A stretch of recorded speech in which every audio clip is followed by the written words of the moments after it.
نحمده ونصلي على رسوله الكريم اما بعد فاعوذ بالله من الشيطان الرجيم بسم الله الرحمن الرحيم رب اشرح لي صدري ويسر لي امري واحلل عقدة من لساني يفقهوا قولي.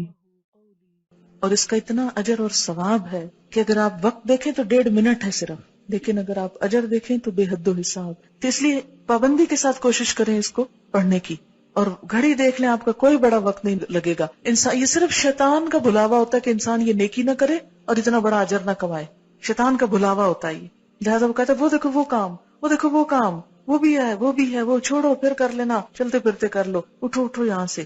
جس طرح قرآن میں آتا ہے فسبح ادبار السجود، سجدوں کے بعد بھی رب کی تسبیح کرو. لہٰذا کیا پڑھتے ہیں 33 دفعہ سبحان اللہ، 33 دفعہ الحمدللہ، 34 مرتبہ اللہ اکبر. کیونکہ نماز کے بعد اللہ کی رحمت متوجہ ہوتی ہے، دعا مانگنے کا وقت ہوتا ہے. کچھ اور جو ہم عربی میں نماز کے اندر نہیں مانگ سکے اب باہر مانگ رہے ہیں، لیکن شیطان کہتا ہے کسی طرح نہ ہی مانگے تو اچھا، محروم ہی اٹھ جائے.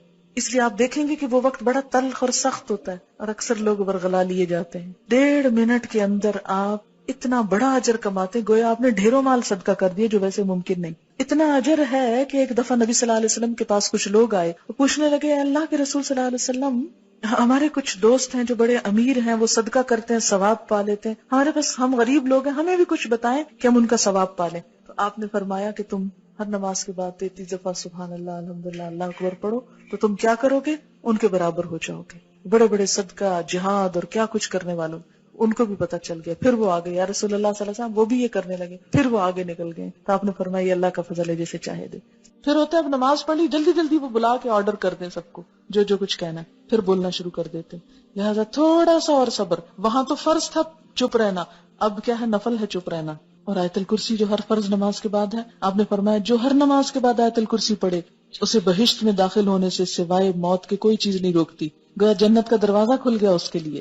اسی لیے فرض نماز کے بعد جو آیت الکرسی ہے اس کا بھی بڑا اجر ہے کہ جو پڑھے گا وہ اس کے بعد فوت ہو جائے سیدھا جنت میں. لیکن آپ نے فرمایا یہ صرف انبیاء، صدیقوں اور شہیدوں کو یہ صفت ملتی، ہر کوئی نہیں اس کی پابندی کر سکتا. کیوں؟ کیونکہ ہر بات جو نماز میں یاد آنی ہوتی، ہم کہتے ہیں یہ کون سی مجبوری ہے، پابندی ہے، اب تو بول لو خیر ہے، وہ پوری کیفیت نہیں تاری ہوگی. اس لیے تھوڑا سا صبر. اور لیکن یہ آپ کا بائی چوائس ہے، اب آپ کی مرضی ہے آپ صبر کریں یا نہ کریں. لیکن جو کر جائے اب وہ وقت ہے پھل توڑنے کا، اب وہ وقت ہے نتیجہ لینے کا، دعا مانگنے کا. اس وقت میں اگر آپ گئے تو گئے، چھوٹ گیا تو رہ گیا. کیونکہ اس وقت انسان کو فیل ہوتا ہے اچھا میں نے اتنی اچھی نہیں نماز پڑھی، کو بہت سیٹسفیکشن نہیں ہوتی. پھر انسان کو کہا سیٹسفائی ہو جاؤ، مانگو اللہ سے اللہ اور اچھی عبادت کی توفیق دے. نماز پڑھ چکا ہے پھر دعا اللہ توفیق دینا پھر بھی لوٹ کے آؤں. ایسا نہ ہوگا کہ نماز میں سو جاؤں یا بھول جاؤں یا دل ہی نہ چاہے. اب دیکھیں کہ اگر ہر نماز کے بعد انسان یہ دعا مانگ لیتا تو ایک طرف سے اپنے آپ کو پھر باندھ لیتا ہے اگلی نماز کو. ورنہ ایک پڑھے گا اور ایک چھوڑ دے گا، ایک پڑھے گا قضا کر جائے گا. تو اس طرح انسان چھوڑ نہیں سکتا.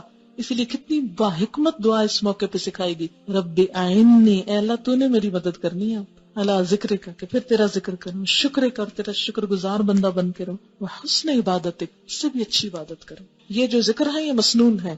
کچھ سوال ہیں کہ میں جلدی سے جواب دیتی ہوں. نماز ختم کرنے سے پہلے سورۃ البقرہ کی آخری آیات اور حشر کی آیات پڑھنا جائز ہے؟ ذکر میں آپ جو کچھ بھی پڑھیں لیکن یہ مسنون نہیں ہے. مسنون وہی ہے جو میں نے آپ کو بتا دی ہے. اس کے علاوہ آپ اردو پنجابی میں اپنی دعا مانگ سکتے ہیں جو بھی آپ کریں. اچھا ایک بات یاد رکھیں، سجدے میں قرآن نہیں پڑھا جاتا.